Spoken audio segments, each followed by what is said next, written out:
Hey, I'm Joe, and I'm a composer and a musician. That's why we call you the maestro. And I'm Will. I'm a literal doctor. But don't trust this guy with your ailments. No, I study comic books, but it still counts. We're a couple of creative kids who host a podcast called Common Creatives. We dig deep into filmmakers, musicians, books, and characters, really all types of artistic works and the people who make them. We break apart the art we love to see what makes it tick. Basically, we give you the definitive take on whatever or whoever we're discussing. All opinions are definitive and final. So check out Common Creatives wherever you listen to podcasts. Welcome to the Eleventyseven podcast. What's up, everybody? Matt here, and I am so thankful to have you here for this episode of Eleventyseven. Today, I get to sit down and talk with Brad from the band TV Girl. We get to do a really deep dive into his experience within the music industry and also his creative experiences making records. I was able to have a fantastic conversation with him, and there are some juicy bits in there, so I hope that you enjoy it as much as I did. I am glitter bombing some unicorn love over to the Eleventyseven Facebook group. You guys are all wonderful, beautiful people, and I love how encouraging you have been of each other during everything that's happening with COVID-19 right now. You are making all of us here at Rock Candy Recordings so happy, and we are super pumped to be putting out some brand new tunes here in the next couple months. Huge hugs and high fives to everybody who is saving our band on Spotify, who's checking out our brand new album, Basic Glitches, adding those songs to your favorite playlist. Gosh, it moves the needle for our band, and I cannot thank you enough for having our music be a part of your life. Speaking of Rock Candy, to everybody who is brand new to this group of people or checking out this podcast for the very first time, Rock Candy Recordings is not just a studio here in Asheville, North Carolina. It is also a podcast content label, and we have some amazing shows on our network right now. Sacred Tension, Common Creatives, Bubble and Squeak. They are amazing and fun shows that you should absolutely check out if you are wanting to up your content consumption game. They help to make up this ever-growing family of creators that we have here at Rock Candy, and they make our world a lot more colorful, and I know that they'll do the same for you if you will give them the opportunity. As always, thank you to everybody who is purchasing things from the Rock Candy Recordings online store. Every time that you do, you are helping working class creators continue to make a living doing what they love. So thank you in advance for even considering helping out in that way. Also, big old unicorn hugs to everybody who is reviewing the Eleventyseven podcast on iTunes. If you think about it, if you have a second, you have a free minute in your day, I'm going to ask you for it. Go and give us a review. It doesn't even have to be a good one. Tell us what you think about the show. Leave us a review or a rating, and we will be so grateful to you for that. To all of our fellow friends and creators who are making podcasts, who are doing visual art, who are writing songs, who are making albums, thank you so much for continuing to do what you do. We are looking forward here in Asheville, North Carolina, to opening up our studio doors as soon as possible to get you in here and help you make your records, mix your songs, put more beauty and magic out into the universe. So drop us a line at rockcandyrecordings.com and let's make something really fun together. Without further ado, here is today's episode of Eleventyseven with Brad from the band TV Girl.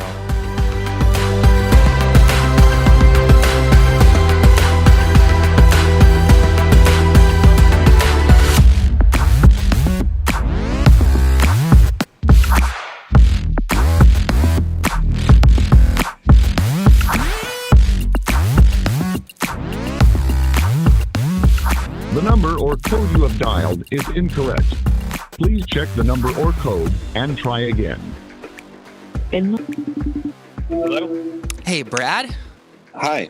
Hey, man, how are you? Good. How's it going? Good. Did we get all the technical stuff figured out on your end? Or is this a good time? I guess so, yeah. This is fine. It seems to be working okay, if you can hear me. Hi. Hi. It's very nice to meet you. Nice to meet you. Well, what's your day looked like so far in the era of Corona? Well, I woke up not too long ago.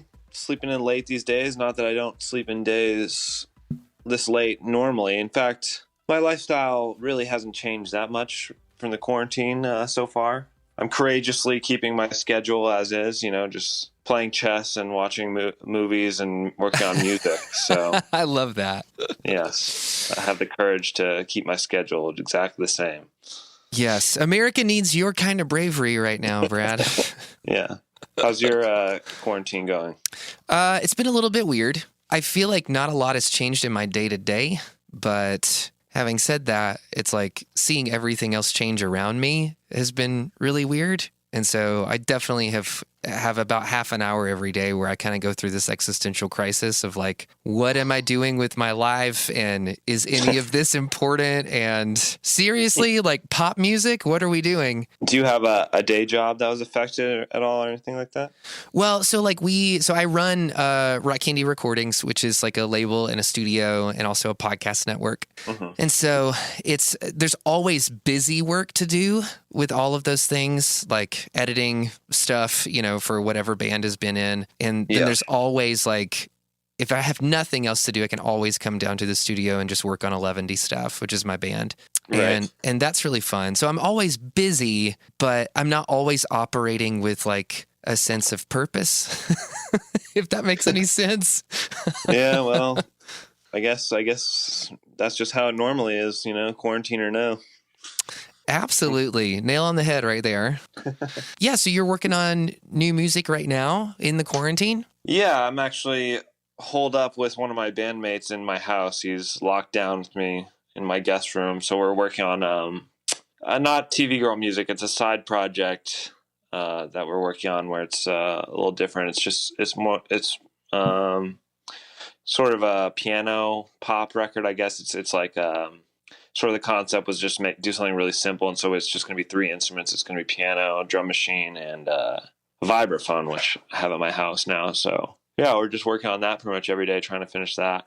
How long have you had this vibraphone? Well, it's my bandmate Wyatt. He moved into my house a couple of years ago for a brief spell, and he got kicked out of his band broke up, and they had to clear out their practice space, and so he had nowhere to put a big piano and a vibraphone. So he just stored it in my house, and they've kind of just been there ever since. So I just kind of finally got around to learning piano, which I'd always wanted to learn. So I've been learning how to play piano, which is super fun. Okay, so what's your age right now? I'm 32. 32, and so you are. This is like piano is totally new for you, or it's like you've. I mean, I started playing it. Yeah, I mean, totally new. I'm not. I have horrible technique technically, but I've just played every day for the last 2 years or so, and just started writing songs, and that's kind of how I learned to play it, just by trying to play cover songs, and then eventually trying to write my own songs. So I have about 20 songs that I wrote on piano, and probably put out 10 of those. Wow. On this record.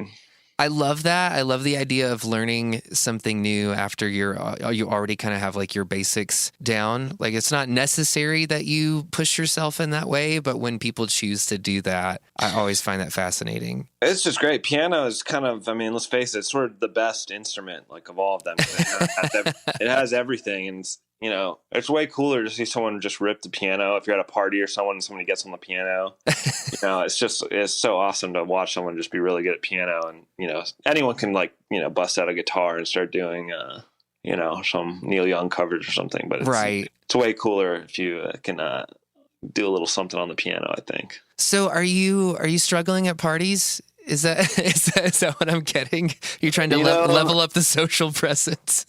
I'm not struggling. I'm just ready. If there's a piano at a party and it kind of gets to that point where everyone's drunk and we're just jamming, I'm ready to step up. I'm just waiting for that moment to happen. It's going to happen. There's just going to be a party where there's a piano, and it's going to be time for me to go for it, and that's going to be it. Great moment. You should bring your own spotlight. Just kill all the lights everywhere else. Yeah. Oh man. Yeah, I feel like that's kind of like the witching hour of parties where like everybody's pretty buzzed, and like everything that you would play or do kind of has this nice sheen and film and haze around it. It's like right before somebody takes it too far and ruins it for everyone. Yeah, I'm gonna have to make it look off the cuff. Just be like, well, I wasn't planning on playing anything, but the vibe is loose. I'm just gonna, maybe a little something like this, and then just, wow, just like really kill it. Oh man, I love that. Are you a big partier? Are you a social butterfly type person, or are you more of the introvert, or somewhere in between? I guess somewhere in between. I enjoy a good party. They're as you get older, they become fewer. Maybe I don't know. I was thinking about this, talking about this with my friend, whether there's a general move away from like house parties in this country or in the world, like if that's becoming rare and rare, or if it's just simply that we've aged out of like the prime, your 20s, which is probably the prime time for like, going to people's houses, because those are way more fun than going to a bar, a good like rocking party at a house, and less expensive. Yeah, but those seem to be occurring less and less. I have parties at my house I throw about 3 big parties at my house every year, but man, it sucks to throw a party yourself. It's so much better to go to someone else's party, because like when you throw a party, you don't really get any of the benefits. You have to clean up, you have to prepare, you have to like usually buy a lot of the booze anyway, and it's like that's what I have to resort to just to have a party. I have to throw them, but usually they're really fun. So yeah, that's awesome. I feel like when I was in high school, I was not invited to a bunch of parties. And college was like a lot of touring and stuff. And everybody kind of makes the touring life out to be super glamorous and they romanticizes a lot. But the reality is that it's not hardly any of that. Well, I don't know. When we go on tour, it is kind of like, that's like, that's probably where I get a lot of my partying urge. Like, I exercise that on the road because, after the show, a lot of times you just go to someone's house and it is just a party. Unfortunately, a lot of our fans are like, still in their 20s. So it's like now as I get older, now I feel like sometimes like the old guy at the party, which is not a great feeling. But when we were touring, we definitely had some party times. That's for sure. I love that. So any party stories that you feel like leveled your life up, or you're like, oh yeah, that was pivotal. You mean on tour? Yeah, for sure. I'm trying to think. I don't know. Maybe it'll come to me. I'm sure there are like just many great party stories that I'm blanking on. But let's I'll think about that, and if it comes to me. Yeah. No worries. I feel like Okay, I just thought of one. Okay, go for it.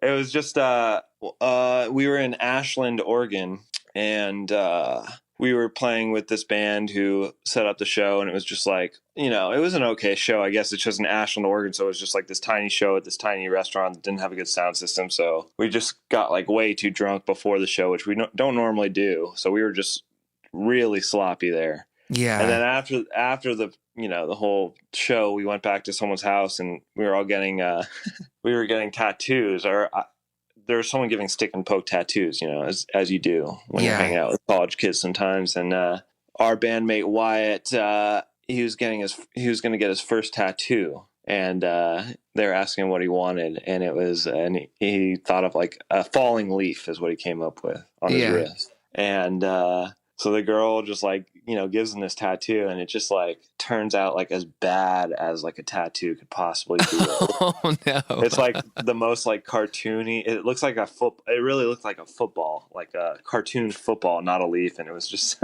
I don't know. Oh my god! I don't know why I thought of that. It was just the first tattoo, and the girl she was embarrassed too because she knew it was like really bad. Oh no! And so after that, I was gonna get one, but then I was like, I don't know about that anymore.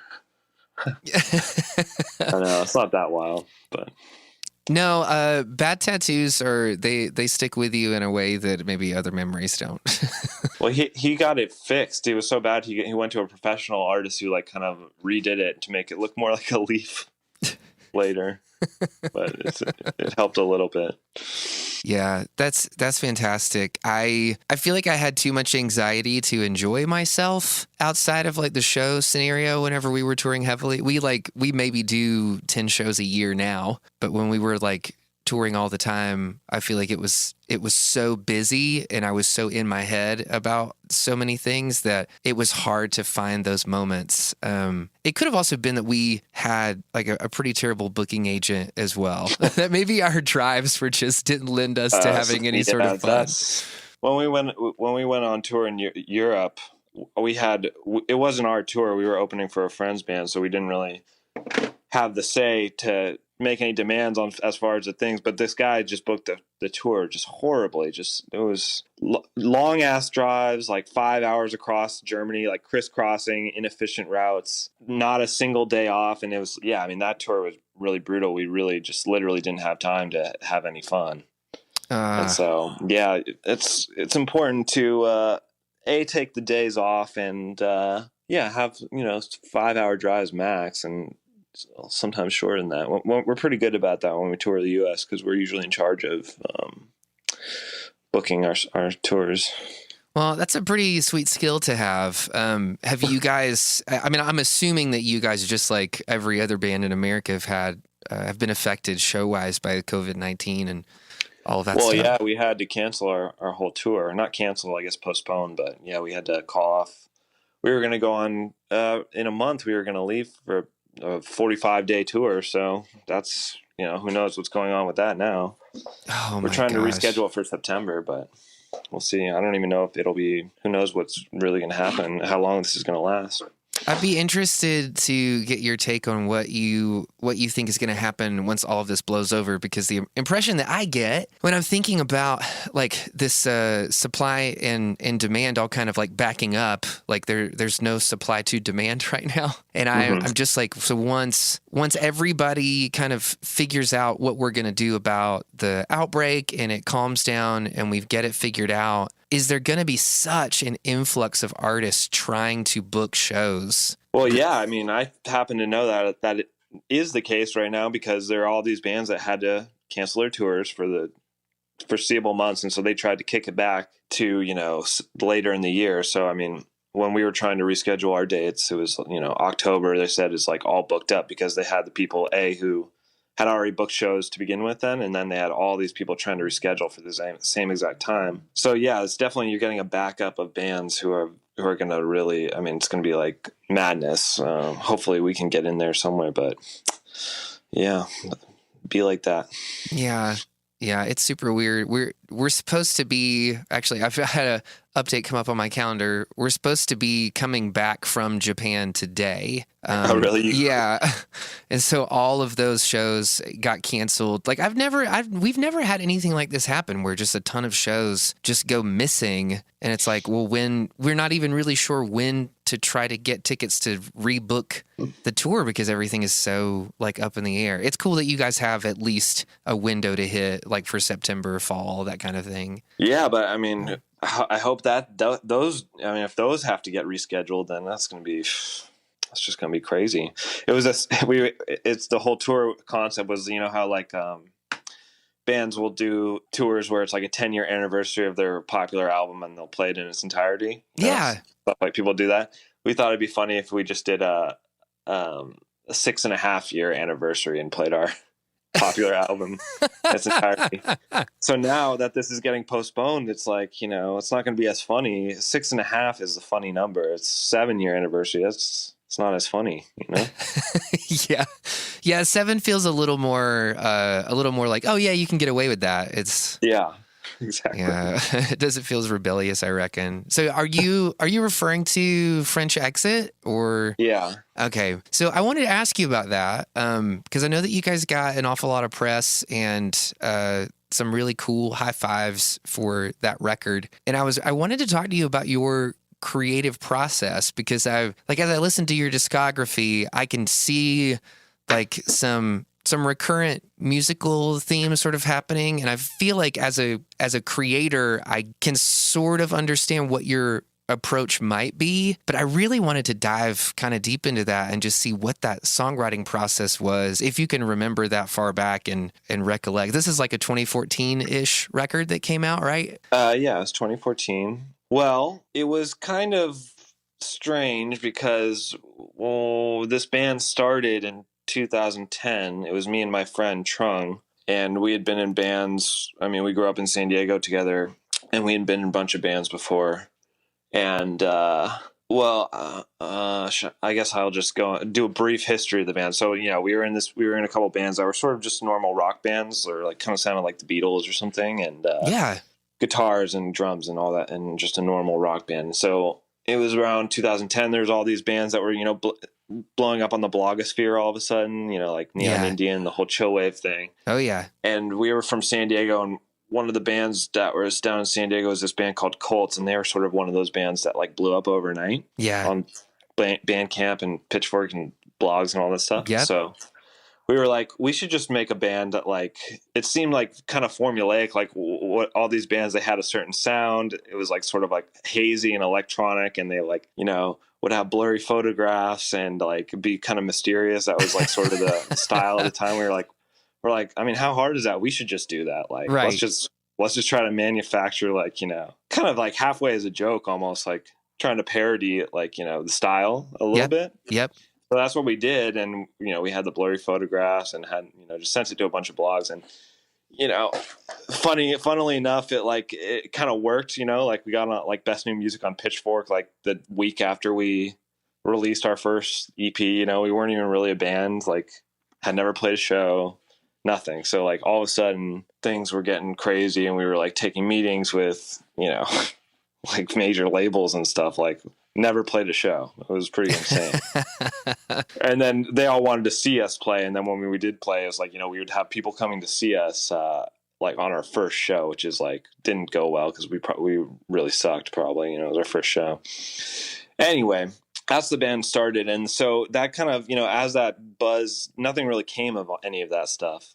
And it kind of got to the point where it was just like, what are we doing? We kind of missed our shot. It almost felt like, And so Trung, the other bandmate, was just kind of over it. He's like, got to the point where it's like, what are we going to do? Are we going to like go on, be a touring band, like, and just bang our heads against the wall, like, Yeah. And he just wasn't into that, so he just kind of quit the band, and he was the lead singer. And so that's like, it's hard to lose the lead singer. I would write most of the lyrics in the songs, but the voice, he had such a great voice and I don't. And so it was just like when he quit the band, it was sort of just a question of whether we were even going to continue or what, if we could continue. Usually when a band you can pretty much replace almost anyone else in a band except the lead singer, like most times. Yeah. There's a couple of people who have pulled it off, like AC/DC comes to mind, some other people. Was that a Jimmy Eat World situation too at some point? What is that? Meaning what? Jimmy Eat World, the rock did band? They have a change of a lead singer? I thought maybe they did. People are going to hate me if I'm totally wrong on that when they hear this episode, but I thought for their first record it was a different lead singer. Oh, I mean, it could have been the case. I'll be honest, I'm not that knowledgeable about the history of Jimmy Eat World. Yeah. But I always thought I always thought it was just the three guys and they had kind of been together forever, but I could be wrong. Well, okay, so you guys make this record. Were you working with a producer, or were you guys just self-producing out of your studio? Well, anyway, to finish the story, so he quit, and so it was just sort of a question. I was just like, well, I mean, I wrote all these songs, and I guess I'll try to sing them, and this will maybe be the last, the last thing we do, or we'll see how people like it, and right there. And I mean, I wrote the songs like I normally always did up to that point, which is just making them on my computer, finding a sample and sort of building a song around that, or just, I don't know. I mean, actually I'm going through, we were going to release a sort of B-sides, companion piece when we went on tour, because we're re-releasing the record on vinyl. We had this big plan for this tour, so everything's kind of up in the air, but we were going to do a companion cassette with all the unused tracks, and so I'm going through those right now. Oh, that's so cool. I'm so sorry, man. I totally feel you. It's disappointing to have all of those different balls that you were kind of juggling in the air just all fall down at once. I mean, it's not that big a deal. It's not like I have it better than most people's situations, so.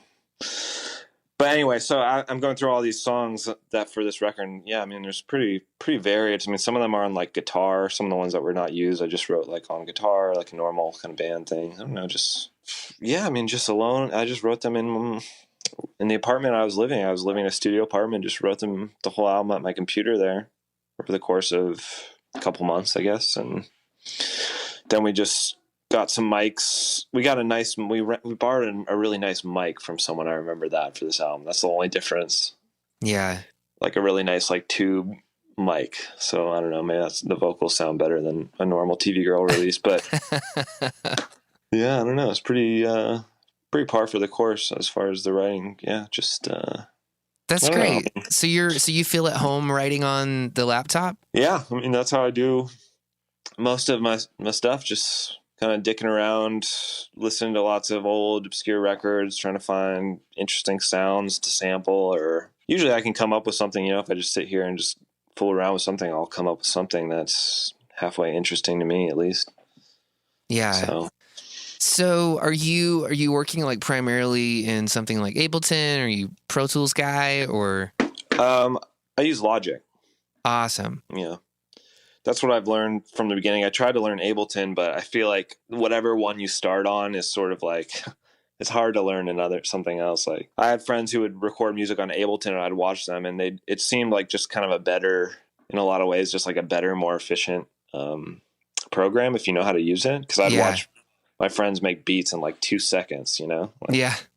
And so I tried to learn it, but it was too confusing. I never did get around. I just was kind of stuck in my ways at that point.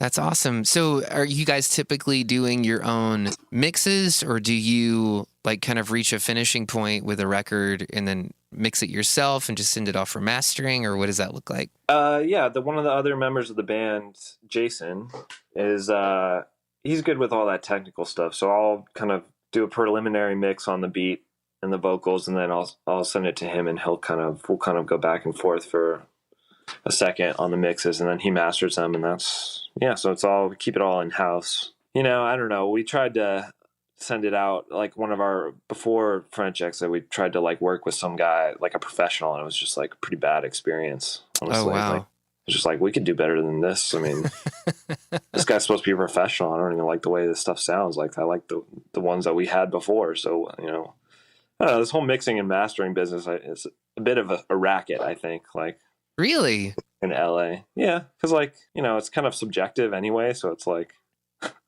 you can send it to someone, he'll send it back and be like, oh yeah, this is the professional mix. And you just be like, well, yes, it's one way to do it. Like, but it could be mixed or mastered. I don't know. If you're in a band and it's your song, you're probably the one who has the strongest opinion about the way it should sound. So, you could probably do it better yourself. That's at least I don't know. I guess I just come from a more DIY kind of like, philosophy on music making most times.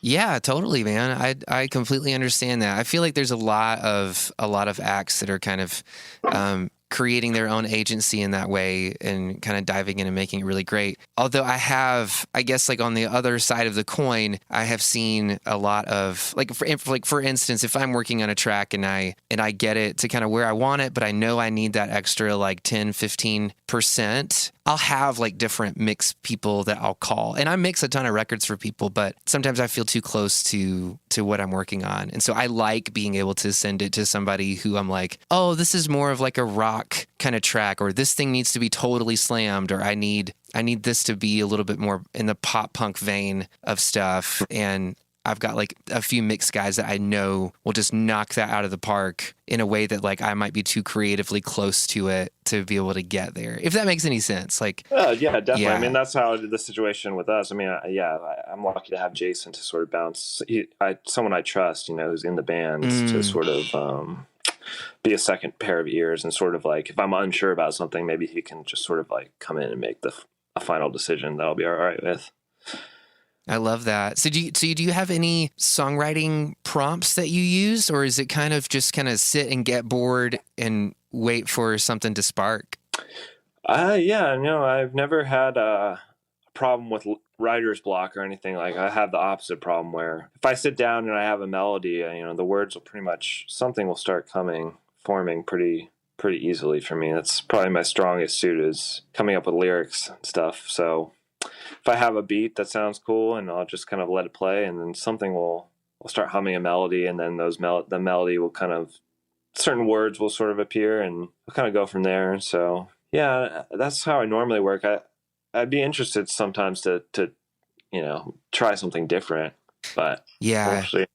Yeah, it's kind of funny. I feel like everybody that comes on the show and kind of talks through their creative process has a different color of well to pull from, if that makes sense. Like there's some people who just really get immersed in reading or like a novel, or they'll go, some people go online and just like start just opening up like rhymezone.com and kind of doing like the free flowing thought kind of a thing. And yeah, I'm just infinitely fascinated at all of the different doors that are available to open to be able to get Yeah, I ideas think going. for me, yeah, if I ever sort of run dry and need some inspiration, I definitely go towards reading. It's like, I'm pretty much always reading something, but if you just start reading something, I feel like a lot of times, especially if it's something like sort of poetic, like I don't know, like a really poetic novel or just straight up poetry, you'll sort of start maybe unconsciously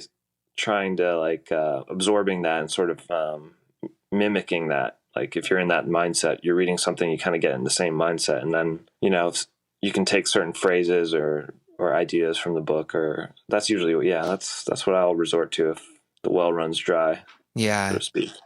Were there any bands for you growing up that you feel like were really formative in helping you develop how you think about, see, or hear or feel music? Yeah, I mean, my all-time favorite band to this day is the Velvet Underground. That's my ideal band. And, I still, it's something that hasn't gotten old for me. As I got older, I still appreciate the Velvet Underground, and Lou Reed and his writing has always been inspiration, and Leonard Cohen, and I'm a big Dylan fan. And, I don't know, just, like the greats, I guess, like Elvis Costello, I was really into, and, Carole King and Outkast even. Yeah. But yeah, I mean, the Velvet Underground was that was definitely my formative band that kind of changed everything for me. Did you grow up in a musical family, or were your first experiences like getting into bands? My family was not musical in the sense that they didn't play music, but I have an older sister who was into really cool bands. Like,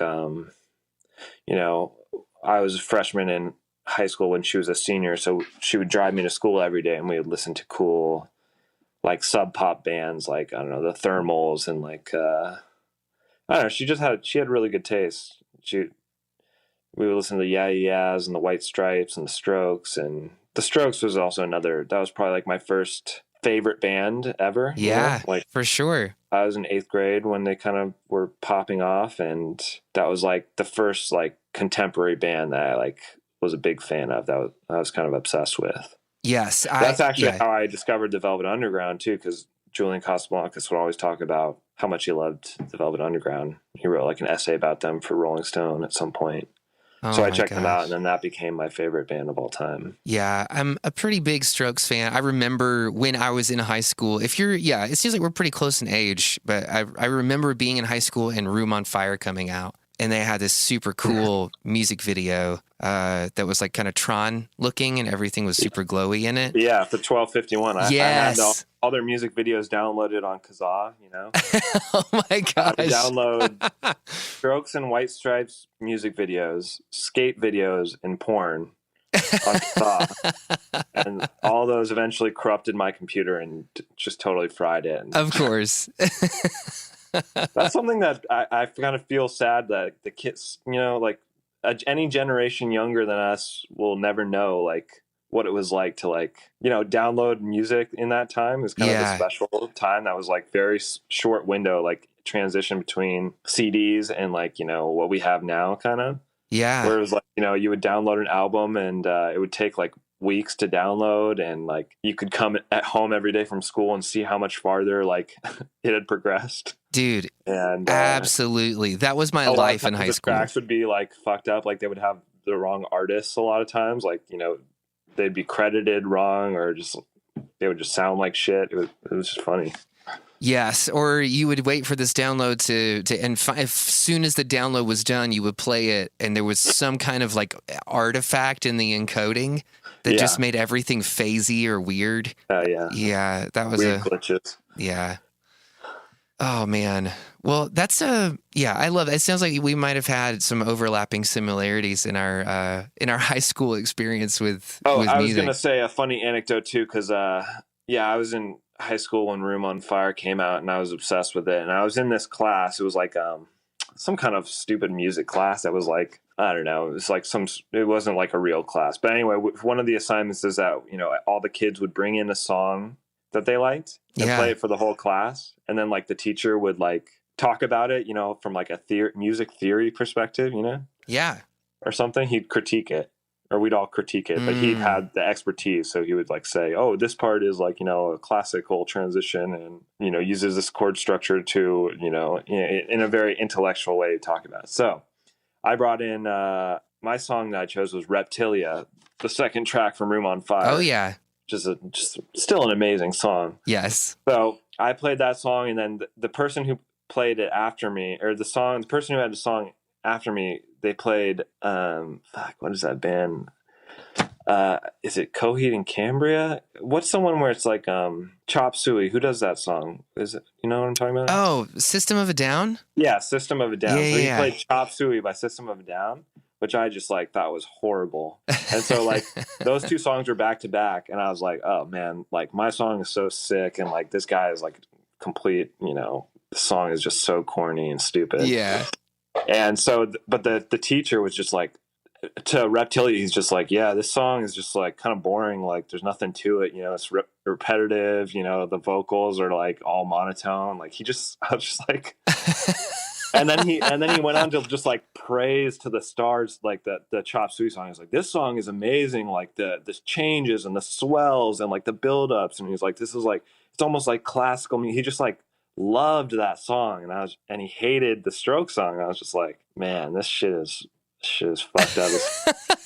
I kind of lost faith in like all kind of like music theory in that moment. I was just like, man, I'm never going to learn anything about music theory. It is a little weird because it seems like, especially as an educator, that he shouldn't have placed a value judgment on it. You know what I mean? Like it should have been just thinking through it critically. You know what I mean? Like from an educational standpoint, like here's the structure. I see where he's coming from. Like I'm sure System of a Down, they do, they are like proggy. And so like there's a lot of intellectual ideas that they're getting across with the music, but like that's just kind of missing the point because the Strokes are like just a badass rock and roll band. And like you can't explain that in intellectual terms, and you can't explain why the Strokes are like far superior, at least in my opinion, to something like that. But he had to because it was like a class, and it was just like, man, this shit is horrible. Right. Oh my gosh, that's so funny. So I know that there are a lot of people that are going to be listening to the show, and they'll probably want me to back up a little bit and just try to connect a few of the dots between how you go from playing in a few different bands, like kind of working up your chops, ending up doing the TV Girl project, which sounds like it might have originated around 2010. So you're like in your 20s when this whole thing is starting out. You guys put this record together. You're not playing piano, but you have other instruments that you're proficient, semi-proficient in, or is the laptop your instrument at the time? Yeah, I mean, I started playing guitar, and then eventually bass kind of became the one instrument that I was like halfway proficient at, like it's the one I feel most comfortable on, for sure. Right. But for this band, it was sort of electronic music, like I was never good at playing like instruments, like learning guitar. I didn't have the patience or the interest to like get good at it. I learned just enough to play chords, just enough to like play enough chords to start a band, and start writing songs. Yeah. But I would never practice or anything like that. Well, that's one of the cool things, like because I feel like technology now allows your imagination to be your instrument, and you kind of like you practice it almost in the same way that you would. I started making hip hop beats because I was really into hip hop. I started getting really into it, and so I would just make hip hop beats, like like rap beats, and that's like what I wanted to do. I send my beats to rappers and stuff, and so we kind of just combined, these old bands that we play, because we would just write, kind of Beatles-esque, Phil Spector like songs, and then I was making rap beats, and so TV Girl was sort of like us trying to combine sort of a hip hop production technique with like normal song structures, and so that was sort of like the whole concept at first. Yeah. And I mean, for me, when I discovered sampling, that was just sort of, that definitely became like what I was most interested in, and I stopped playing guitar, completely almost, because it was just seemed like you could do almost anything. You could do anything, like you could have at your disposal any sound, or any player could be it sounds cheesy, but like your collaborator in a way, like, you could suddenly have the drum styles of the best like drummers in the world. Yes. You could have ideas that you could never come up with or play with yourself that you could use to your benefit.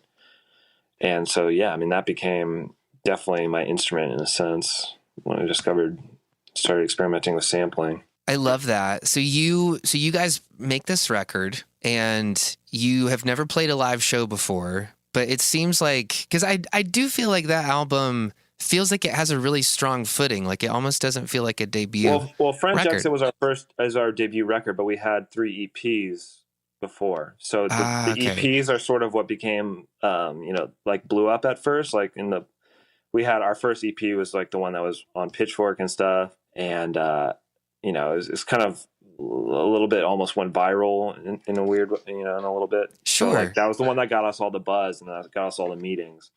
So we had put out 3 EPs over the course of, and a mixtape. So which is basically like an album, honestly. Right. So yeah, by the time we did French Exit, it was almost like, effectively our third album. So that's probably why it sounds like, like it was sort of, the formula had been figured out, or we'd been used to making music in that style for a little bit. Right. So how do you guys end up with Pitchfork? Are you, as an indie band, working with a publicist, or by that time had you guys inked something with a label? Well, like I said, back in those days, it was sort of like, it's different than it is now. Like you really could be a band that had nothing and like had no anything and could get, your songs could get to the cover of Pitchfork or get Best New Music on Pitchfork. Like, it was like that. Like, it was sort of a weird time when the blogs were super powerful and you had all these people, and there'd just be, people were sort of obsessed with hyping up bands like really quick. Like, there's tons of bands that just blew up overnight. Yeah.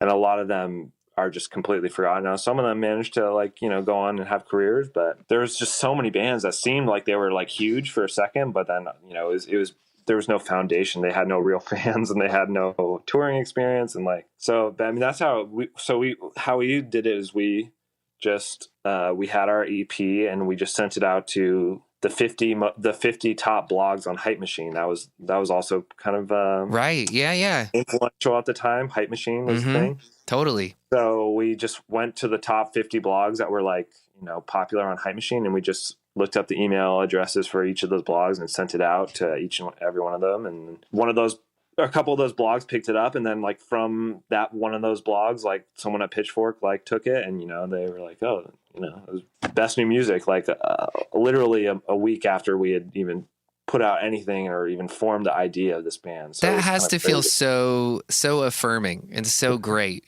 It did feel really good. It was it eventually didn't mean, it felt good because I was a little naive back then. I was just like, oh shit, Best New Music, fuck yeah, we're headed for stardom. This is it. We were taking meetings with these, record labels, talking on the phone to XL Records and meeting with the person who signed MGMT. And it seemed we're going to do that too. Yeah. I was kind of naive because I didn't really realize that that happens for a lot of people. And there's only it's very rare the people who truly do blow up in that way. There's I learned later that oh yeah, they meet it with 1 million people and promise them the world. And right. Yes, that's probably one of the most disappointing things is that I feel like even in this day and age, how the industry has changed almost entirely, I feel like the one thing that will always stay the same are labels calling people and blowing so much smoke up their ass and getting everybody super pumped. Yeah. And so we just kind of developed this saying over the years where we're like, it's nothing till it's something. And even then it might be nothing. Until you have everything signed and documented and filed, consider it not even happening. And then even after that, you could get shelved. I feel lucky that nothing happened. I mean, at the time it was disappointing that, nothing happened because it seemed like that was the way to go. But looking back on it, because I know a lot of bands that did get signed to some of these labels and it didn't work out for any of them. In fact, they all ended up totally bitter. Yeah. they got their record shelved, or most times they just broke up because, they couldn't release music. So I feel like that could have easily happened to us. Like we dodged a bullet by not kind of getting in bed with any of those people. Like I'm sure we wouldn't be around today if we had, like, and now since we did kind of build a fan base over time and we just are completely independent, like it's way better. Like yeah.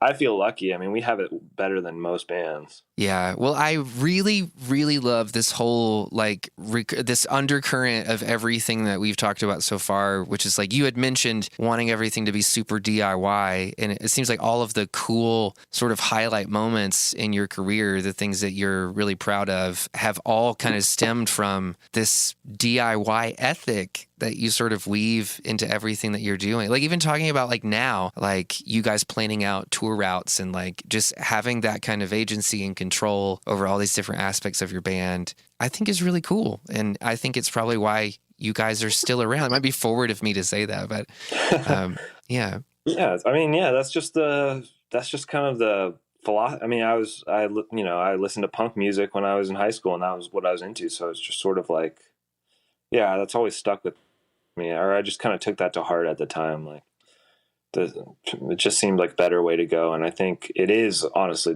just objectively the better way to go. Like if you can, the more you can, a lot of bands just aren't interested in doing that thing. So I get that. Like, there are people who are just like, I just care about music and I could give a damn about like the business aspect. I'll let someone else handle that.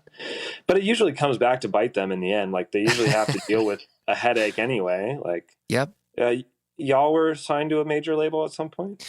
Yeah, we were on Sony for a bit. We had originally got signed to a really small indie label called Flickr, and then they ended up getting sold to Sony, and then Sony International ended up picking up our stuff and releasing it in Japan. And so we had it was kind of similar to your story where it's like it wasn't like we thought any of that was going to happen, and I honestly can't take credit for any of it. It was just like our record happened to be on the desk at the right time that they had a couple of international guys coming in. And so we had some really cool kind of blow up moments in Japan to the point where obviously like we're still able to go over there and tour and have fun and do our thing. That's awesome. Yeah, but it's a totally different world. Like it's a totally different music scene. It's totally like, yeah. Was that so they didn't release your record in the U.S.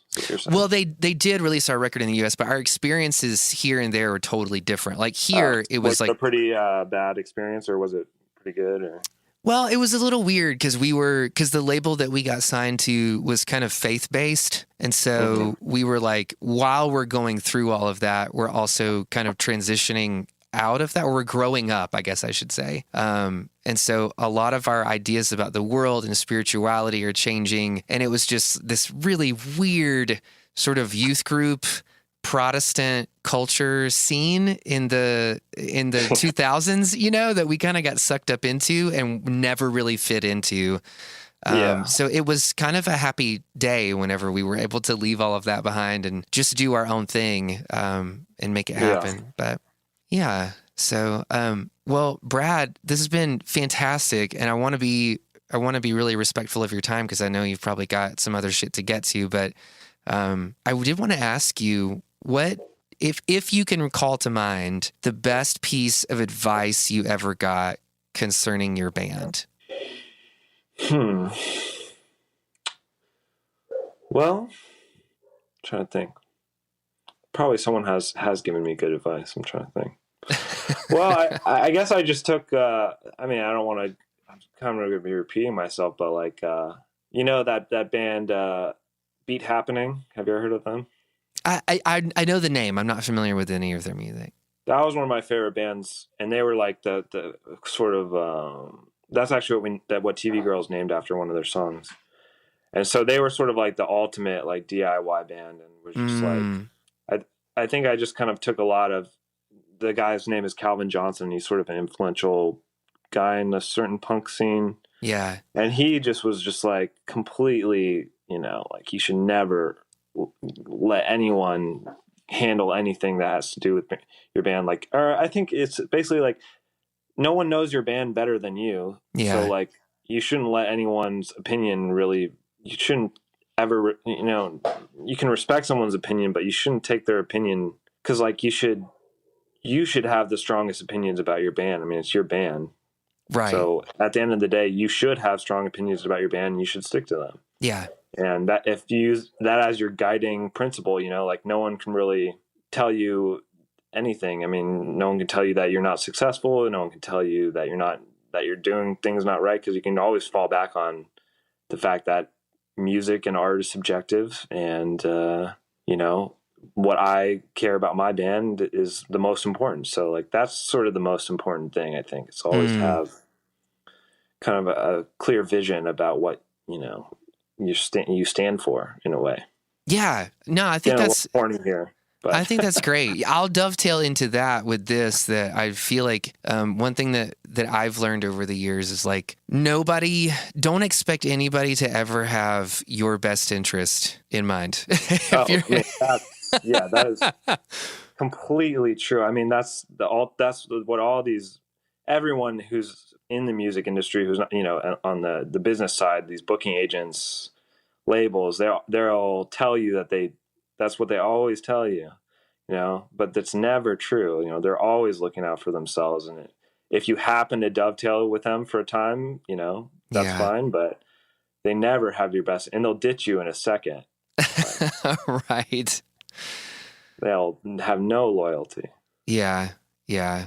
I mean, it is kind of weird. Like I feel like what you're describing right now is almost like creating or developing an internal loyalty to yourself and sort of developing your own artistic fortitude so that you can live with yourself and your decisions at the end of the day. And in some way, being able to develop that to the point where you are powerful enough to be able to know the difference when you are presented with those different opportunities, whether it be booking agents or labels or distro or whatever it is, like being able to think through those from a place of strength and not feeling like, well, anything that people put in front of me is better than what I've got now, so I might as well take it. Yeah.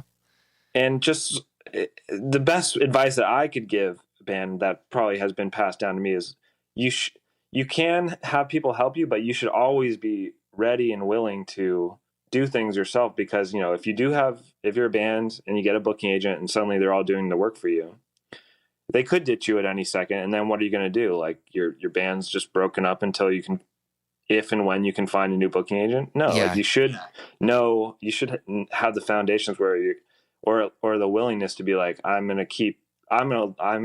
could book it myself, like if I have to, and I would. Yeah. And a lot of bands, that's the thing. Like if you get a little taste of someone else doing it for you, a lot of people are unwilling to sort of take a step backwards, Yeah. It's the same with labels. If you get signed to a label and then you get dropped, it's sort of like, you sort of have a black mark on you, in people's eyes. Like, right.